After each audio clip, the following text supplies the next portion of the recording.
জুবিনে যোৱা বছৰে কৈছিল, এদিন বহি টকা পইচাখিনিৰ হিচাপ নিকাচ কৰি ল'ম।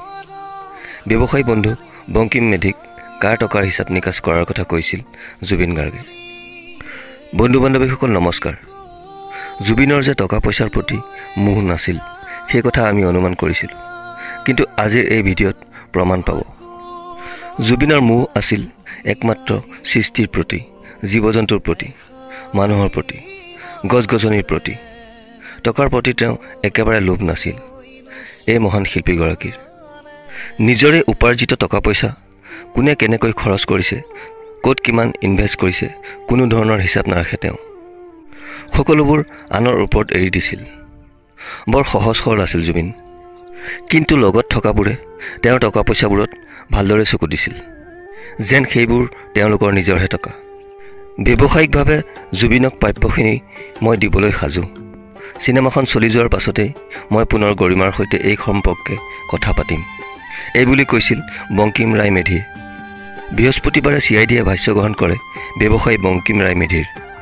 বৃন্দাবন থিয়েটাৰৰ প্ৰযোজক বংকিম ৰায় মেধিয়ে CID কাৰ্যালয়ত ভাষ্য প্ৰদান কৰি জুবিন গাৰ্গৰ সৈতে সম্পৰ্কিত অৰ্থনৈতিক বিষয়ক কেইবাটাও মন্তব্য কৰে বংকিম মেধিয়ে। তেওঁ কয়, জুবিন মোৰ বন্ধু। ৰাইজৰ হকে আমি এটা মাৰ্ট খুলিছিলোঁ। আমি ৰাজহুৱাভাৱে মাৰ্টটো খুলিছিলোঁ ৰুক্মিণী গাঁৱত। মোৰ লুকুৱাবলৈ একো নাই, সকলোবোৰ CIDক কৈ দিছোঁ। এতিয়া এটাই বিচাৰোঁ, সেয়া হ'ল জুবিনক ন্যায় হ'ব লাগে। বংকিম ৰায় মেধিয়ে লগতে কয়, জুবিনে টকা পইচাৰ ক্ষেত্ৰত সিমান গুৰুত্ব দিয়া নাছিল।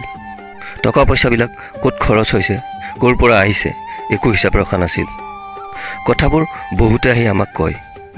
ডিচেম্বৰ মাহৰ আগতে জুবিনকো কথাটো কৈছিলোঁ। তেতিয়া জুবিনে কৈছিল, ঠিক আছে, এদিন বহি হিচাপ নিকাচ কৰি ল'ম। জুবিন গাৰ্গ সন্দৰ্ভত তেওঁৰ হাতত যি তথ্য আছে সেয়া SITক জনোৱা বুলি উল্লেখ কৰি বংকিম মেধিয়ে পুনৰ কয়, জুবিনৰ সৈতে মোৰ ব্যৱসায়িক সম্পৰ্ক আছিল। জল জীৱন মিছনৰ ঠিকাই নহয়, জুবিনৰ লগত মোৰ বহু ব্যৱসায়িক সম্পৰ্কও আছিল। যিখিনি প্ৰাপ্য সেই সম্পৰ্কে মই গৰিমাৰ সৈতে কথা পাতিছোঁ। তেওঁ কয়, ব্যৱসায়িকভাৱে জুবিনক প্ৰাপ্যখিনি মই দিবলৈ সাজু। চিনেমাখন চলি যোৱাৰ পাছত মই পুনৰ গৰিমাৰ সৈতে এই সম্পৰ্কে কথা পাতিম। বন্ধু বান্ধৱীসকল, এইখিনিতে আমি বুজিব পাৰিলোঁ যে জুবিনৰ টকা পইচাৰ প্ৰতি একেবাৰে গুৰুত্ব নাছিল। টকা পইচাক তেওঁ অৰ্থহীন বুলি ভাবিছিল।